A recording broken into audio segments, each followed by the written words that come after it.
আসসালামু আলাইকুম, সবাই কেমন আছেন? আমরা এখন নবীনগর সাবাস স্মৃতিসৌধে ঘুরতে আসছি।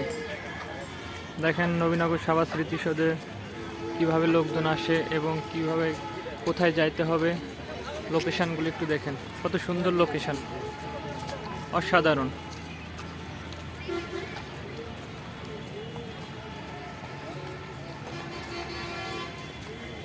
সবাই ঘুরতে আসছে, কত সুন্দর শাড়ি পরে, ড্রেস পরে।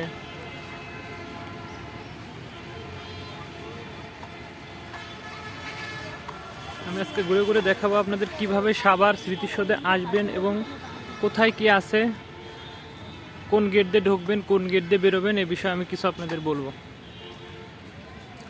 এটা হচ্ছে যে গেটটা দেখতে পাচ্ছেন, এটা হচ্ছে সাভার স্মৃতিসৌধের মেন গেট। এই গেটটা দিয়ে বের হতে হয়।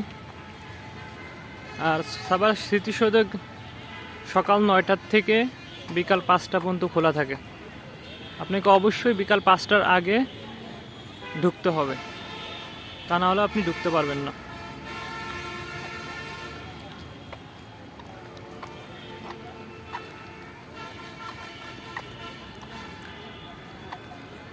দেখেন বন্ধুরা কিভাবে লোকজন যাচ্ছে।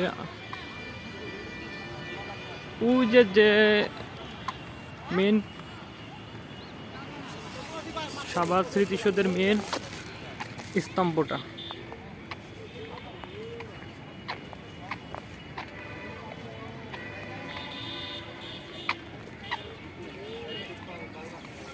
কিছু ভাই ডিএসএলআর নিয়ে এখানে দাঁড়িয়ে আছে। তারা ছবি তুলে পার পিস 5 টাকা করে নেয়। যদি কখনো আপনি বেশি তোলেন সেক্ষেত্রে তারা টাকা একটু কম নেয়।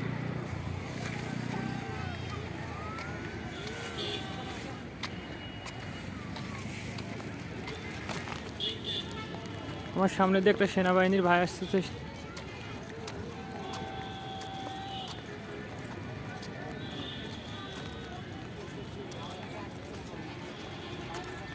পাশে যে পিলারটা দেখছেন, এই পিলারে সিসি ক্যামেরা লাগানো আছে। এখানে যে সকল কার্যক্রম চলছে সব কিছু সিসি ক্যামেরা আওতাভুক্ত।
এখানে লেখা আছে ন্যাশনাল মার্টিয়ার্স মেমোরিয়াল।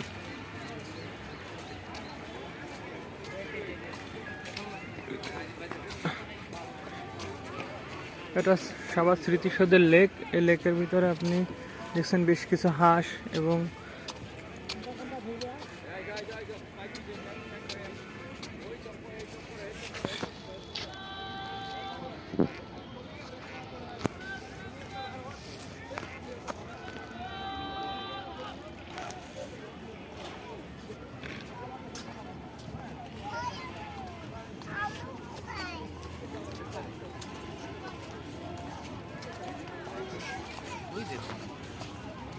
একটা ভাই আসছে, যে ভাইয়ের পায়ে অনেক সমস্যা, হয়তো বা সমস্যার কারণে সে হুইল চেয়ার নিয়ে আসছে এখানে।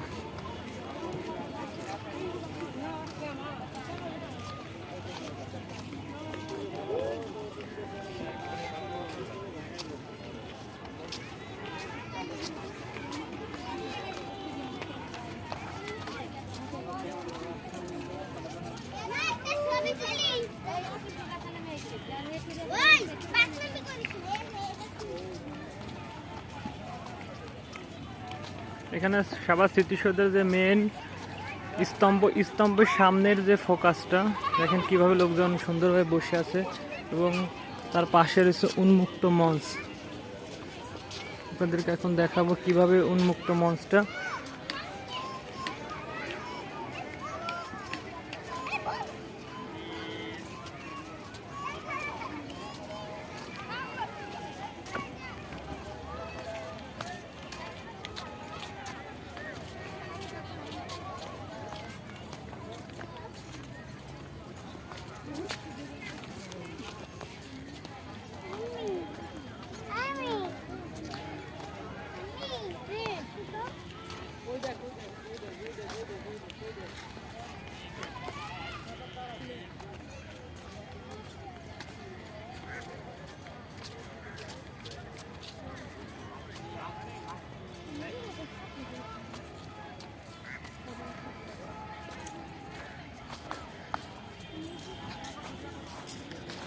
আমার সামনে যেটা দেখছেন ওটা হচ্ছে উন্মুক্ত মঞ্চ।